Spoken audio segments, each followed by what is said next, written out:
Hello. Welcome back to another episode. Today is going to be pretty cool. Excited about this one. It's a simple episode, but I've been getting a few questions about it and I wanted to address it.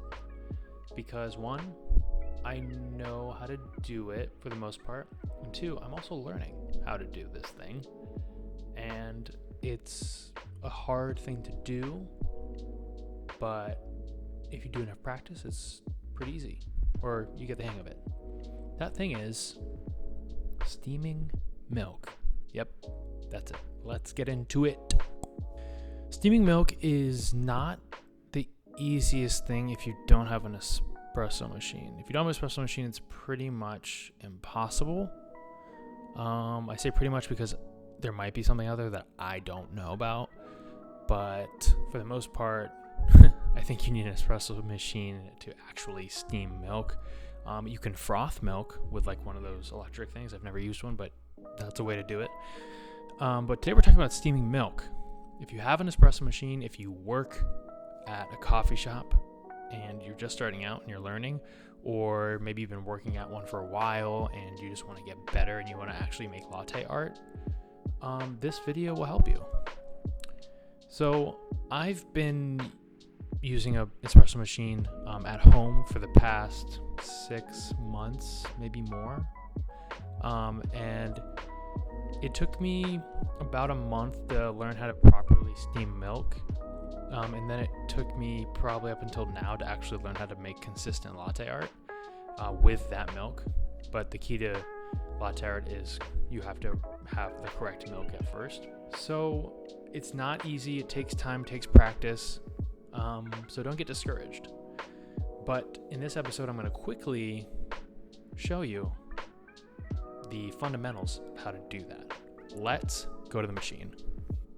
Okay, so I'm just going to take this pitcher here, and my pitcher has markers on it in the inside of how many ounces of milk. Not all pitchers have it. If you have a pitcher that doesn't have that, just pour up to the beginning of the spout line.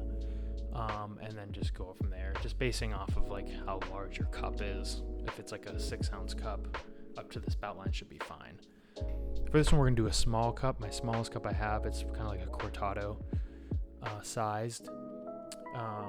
And first thing first, once we fill up the milk, we're gonna get our pitcher under our steam wand. We're gonna pull our steam wand out and we're gonna put our pitcher in there at right down the center. Make sure the tip is submerged in the milk. So we're right in the middle of the pitcher and our wand tip is submerged in the milk. Then we're going to tilt our pitcher.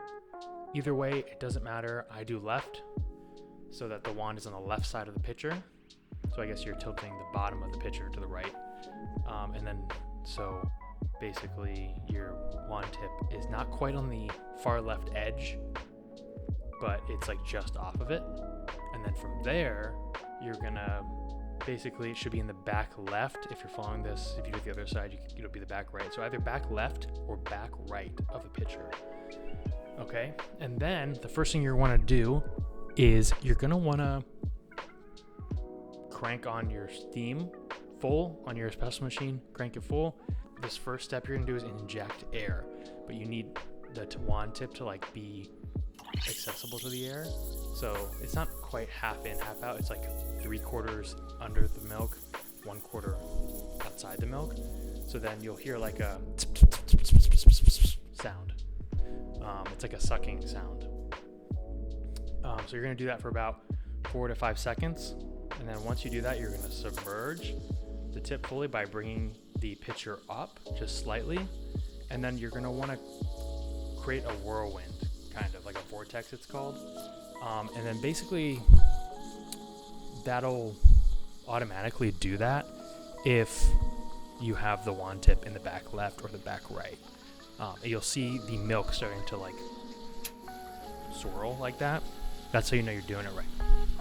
And then you're going to have your right hand or left hand, whatever handed you are, on the pitcher, kind of like feeling as it gets warm. And then once it's too hot to touch, shut off the steam.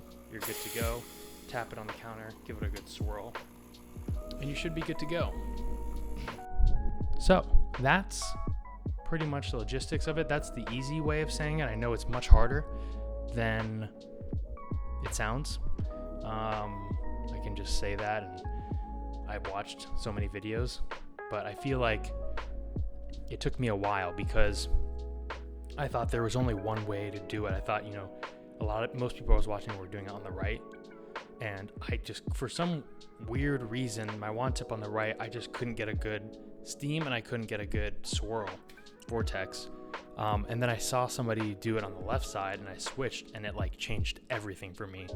And my milk was way more consistently good. You get those, what is called microfoam. And it's just like little tiny bubbles. You can't even see them, but it's that instead of like these big bubbles, and it looks like soap almost. You don't want that.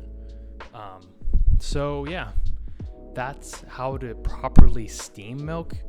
I can do a latte art video as well if you guys are interested in that. Again, I don't know how many of you have espresso machines at home or work at shops, but if you do, I hope this was helpful. If not, thanks for watching all the way through, because you're bored and you just are curious about how this all works. Maybe okay, comment down below if you're more interested in these coffee techniques, because then we could collab with somebody, a friend of mine, and we could get some real in-depth stuff on pour-overs or espresso or frothing milk or steaming milk or latte art, stuff like that. We could maybe do something. That would be cool. Let me know. Comment below, and we will see you in the next video, which is going to be cool. It's going to be a vlog. Next video is going to be a vlog. But it's going to be fun, different. It won't be coffee. It won't be film. It'll be something else. And it's coming soon. We'll see you later. Bye.